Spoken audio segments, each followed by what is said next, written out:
Well, hello and welcome to session 6 of our study of the book of Revelation. And if you're watching this during April 2024, I would invite you Wednesday nights, 6 o'clock, in our adult conference center to join me for this in-person study. It's so good to have some interaction around what has been a very confusing book. In fact, when I lead this particular study in person, I'm going to start by just kind of asking, how does all this strike you? We've been in this now for 5 weeks. This is week number 6. So far as you've heard this interpretation of the book of Revelation, has it scandalized you? Has it been refreshing? Has it been confusing?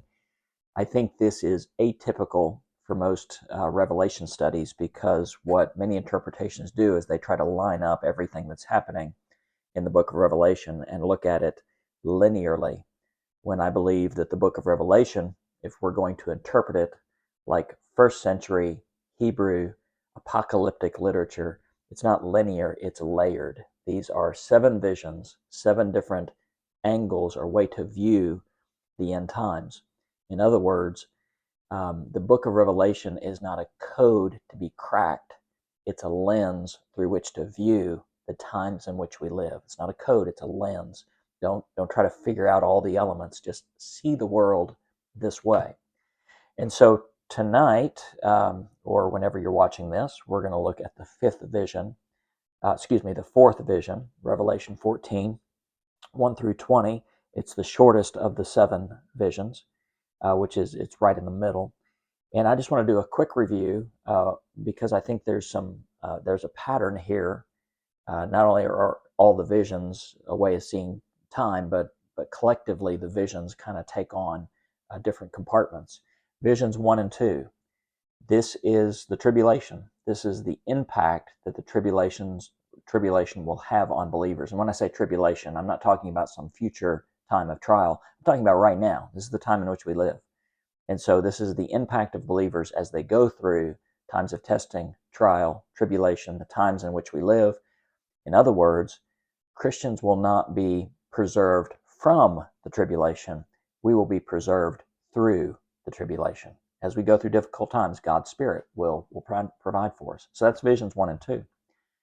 Vision 3 gives really a more concrete example of, if you ally yourself with Rome, any power that puts itself in the place of God, by the nature of doing so, becomes an agent of Satan. Now, I want to give a word of caution here. Even when we see a power become, kind of put itself in the place of God, thus becoming an agent of Satan, that doesn't permit us to act any way we want to. And in fact, in the middle of this, even in the midst of evil, we are to respond with obedience, humility, service, keep on keeping on, patient endurance. Okay, I think if kind of a false assumption there would be, well, if any power puts itself in the place of God, thus becoming an agent of Satan, then I can behave however I want to. No, it's even more important that we remember the Beatitudes of Jesus as he taught us to live in troubling times. But if you ally yourself to Rome, and Rome had put itself in the place of God, you worship the empire, not Jesus. You worship the Caesar and not the Lord, thus becoming an agent of Satan. If you become an ally, you are doomed to failure. Okay. So now we come to the fourth vision. And this is a very clear vision of judgment as it will come on the whole world. So let's take it from the top with all of the 7 visions in the book of Revelation. It all starts in heaven. Okay, there's this eternal perspective that's given before you get into the weeds of what's happening here in our own world. So this is chapter 14, verse 1. Then I looked, and there standing before me was a lamb. So first thing we see is Jesus. Remember Revelation 1, verse 1. This is the revelation of Jesus Christ. See him as you're going through challenging times. Standing on Mount Zion. So this is a picture of heaven. Christ is in heaven. Okay. And standing on Mount Zion with him were 144,000 who had his name and his Father's name written on their foreheads. As we've talked about before, 144,000, that's 12 times 12, covenant community of God. So here there's a picture now of Jesus in heaven with his church, with the covenant community of all those who have been faithful to him down through the ages. So that's what's seen.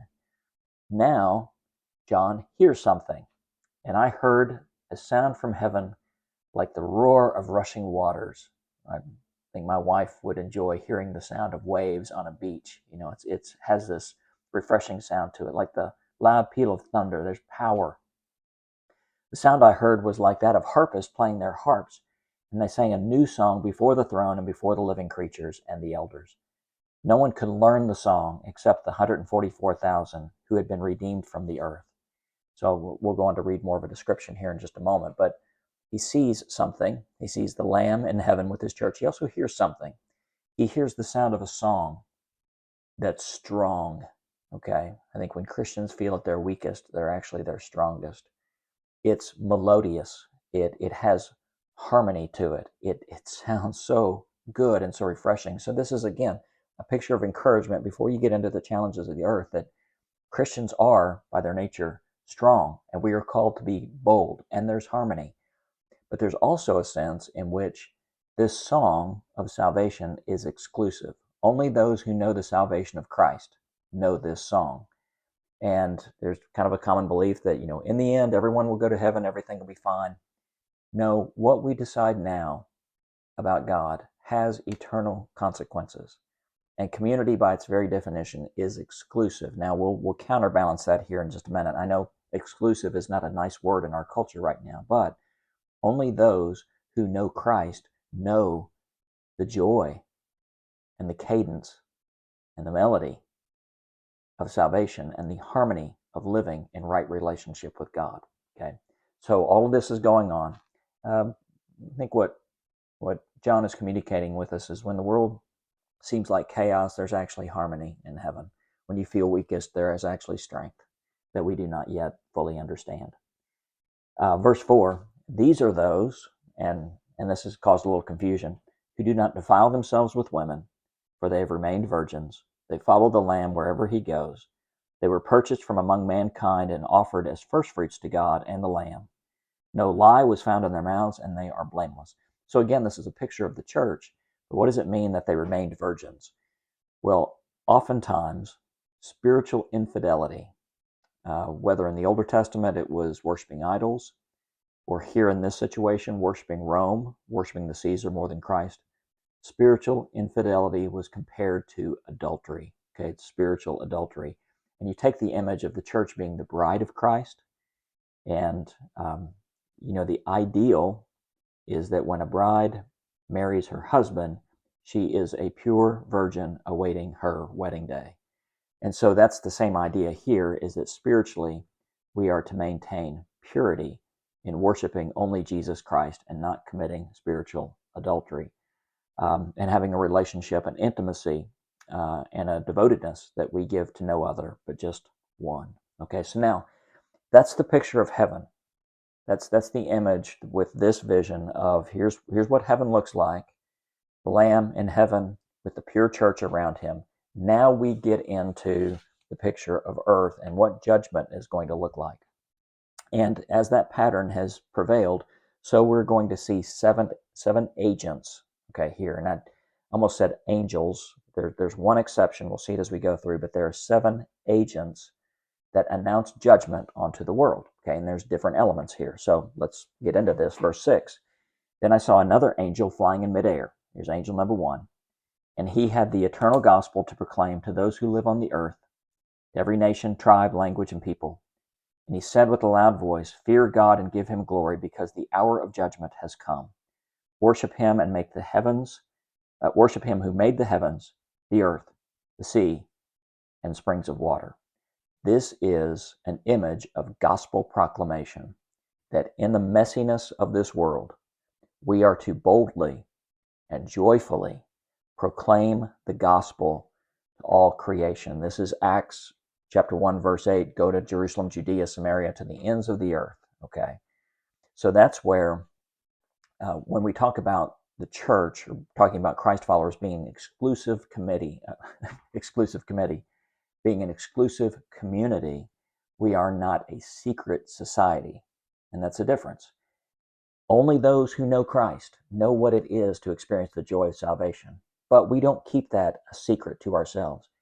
everyone is welcome to know the gospel of Jesus Christ. So while the church is exclusive, it's not secretive. Okay, we're not a secret society. We are called to proclaim the gospel to the entire world. I would encourage you, if you have not already, find your way downtown, go onto our campus, go into our prayer room. It's located right outside the worship center. And the bulk of that prayer room is praying for the needs of the world. Our mission partners, the hotspots around the world, we have a huge map up on the wall that we are called to pray for the world, and we are called to take the gospel to the four corners of the earth. Okay, so gospel proclamation. That's the first image. As we approach judgment, it becomes more important. Then verse 8, here's the second agent. Second angel followed and said, Fallen, fallen is Babylon the Great, which made all the nations drink of the maddening wine of her adulteries. So this goes back to those who kept themselves as virgins, okay? Those who compromise, those who put Rome in the place of God, thus becoming an agent of Satan, commit spiritual adultery. And the idea here, the warning is to become an ally of any force that would put itself in the place of God is to court defeat. You will eventually be defeated. And so we often hear this phrase of wanting to be on the right side of history. I think we want to be on the right side of eternity. Now, there's interesting, as we approach an election year, a friend of mine has challenged me recently to think back on the ministry of Jesus. Rome was very demonic, not only in its social practices, but in its religious practices and its pagan practices. It wielded influence, and anyone who did not cooperate with Rome would obviously, in some cases, be killed, right? A friend of mine challenged me, in all the political unrest of Rome in Jesus' day, how often did Jesus deal with Rome? When he was tempted to, he just said, give Caesar what is Caesar, give God what is God's, when he was trying to be set up in that tax question. So the important thing, listen, is not what's happening out there. The truly important thing is what's happening in here, okay, in the human heart. That's where the kingdom of God, that's where God reigns in each one of us. So we see a picture here of political unrest. Gospel proclamation, political unrest. Now we get into verse 9. Here's the third angel. Third angel followed and said in a loud voice, anyone who worshipped the beast and its image and received its mark on his forehead and on their hand, they who drink of the wine, they will drink the wine of God's fury, which has been poured full strength into the cup of his wrath. Now remember, we talked last week about the mark of the beast being on the head and the hands. And I used the wrong word last week. It's actually called tephilim, that the Jews, and I've been to the Western Wall before, when they approach for weekly prayers, there are little boxes that are made of leather from kosher animals that are put on the hands and the head. These contain little scrolls that have written on them the words, love the Lord your God with all your heart, soul, mind, and strength. These are places where we mark loyalty. And often in the ancient world, there would be religious tattoos that a person would have on their body to proclaim their loyalty. Those who mark themselves as belonging to Rome, they will incur God's wrath. Wrath is God's resistance to evil in the world, okay? And so there's a challenge here of making sure you know where your loyalty lies. Now, the wording we're about to get into, you're going to start thinking of hell, okay? But we're not talking about hell. We'll deal with the eternal state here in a minute, but this is talking about earth, okay? This is right here, right now. They too will drink the wine of God's fury, which has been poured full strength into the cup of his wrath. They will be tormented with burning sulfur in the presence of the holy angels and of the Lamb. And the smoke of their torment will rise forever and ever. You see, it kind of goes to that hell imagery. There will be no rest night or day for those who worship the beast and its image, or for anyone who receives the mark of its name. This calls for patient endurance on the part of the people of God who keep his commands and remain faithful to Jesus. So in our minds, we want to go to hell, but this is talking about things that are happening on earth right now. Listen, to give your loyalty to anybody other than God makes your life a living hell. It does. Sulfur, if you've ever smelled it, stinks, okay? And pain is a result. In other words, those who compromise themselves and worship any force other than God will never find peace. There will be unrest. It will be agonizing. It will be painful. What they're looking for will elude them. But those who follow Christ and live in patient endurance, listen to this, find contentment even in difficult times. Those who compromise will never find contentment. Those who persevere will. Okay. This is a picture of the times in which we live. We will not be preserved from tribulation. We'll be preserved through tribulation. Now there's a respite. There's a break. Verse 13, blessed are those who die in the Lord from now on. This just gives a word of hope. By the way, I want to remind you there are 7 Beatitudes in the book of Revelation. 7 Beatitudes. This is one of them. Blessed are those who die in the Lord from now on. As Christians look around and as they're awaiting the second coming of Christ, people are dying. Blessed are those. God's got them. Okay, those who don't survive to see the second coming of Jesus, God will take care of them. They will rest from their labors and their deeds will follow them. Now, what I'm going to do tonight at this point, and I'm not going to take time to do it here, we're going to have a little bit of discussion about angels. Okay, the theology of angels. Have a little more time in my Wednesday night in-person study, but we see so many angels. Just to give just a quick thumbnail sketch, angels are created beings that are called to do God's bidding in the service of God's people. Okay, so Psalm 103 says that the angels are the mighty ones who do his word. So they do God's bidding, but they also do this in service of God's people. Hebrews 1:14 says that angels are called to serve upon those who are heirs of salvation, who are recipients of salvation. So you got to come in person to hear the discussion about angels. Okay, now we've worked through 3 angels. There's a bit of an interlude. Now, remember I said there's 7 agents because the one right in the middle, we've already seen 3 angels. We're going to see 3 more. The one right in the middle is not an angel. Okay, this is verse 14. I looked, and there before me was a white cloud, and seated on the cloud was one like the Son of Man, the crown of gold on his head, and a sharp sickle in his hands. This is Jesus. Okay, so we saw that image of Jesus in heaven. Now, smack dab in the middle of everything that's happening. Yes, I said smack dab in the middle of everything that's happening. Jesus is still at work in the world. And here is where we get into the image of final judgment. Okay, there is judgment a-coming. All right, and this, in a way, it brings a challenge to continue to spread the gospel. Okay, to not ally ourselves with anybody but God. To realize that that compromise is not the way to live. It's going to be commitment to Christ because He's coming. Now we see in the wake of judgment 3 more angels.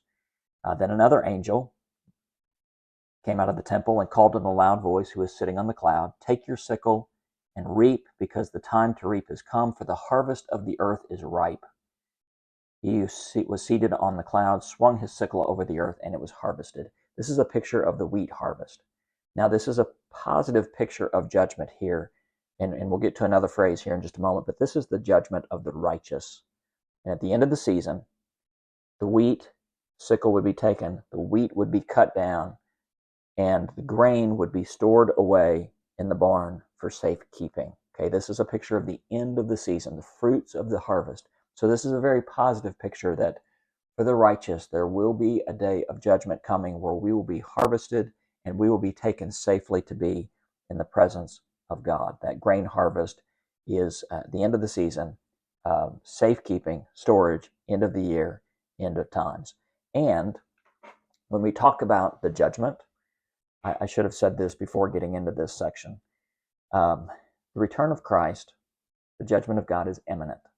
I know we look for all these signs. You know, what are the signs of the end times?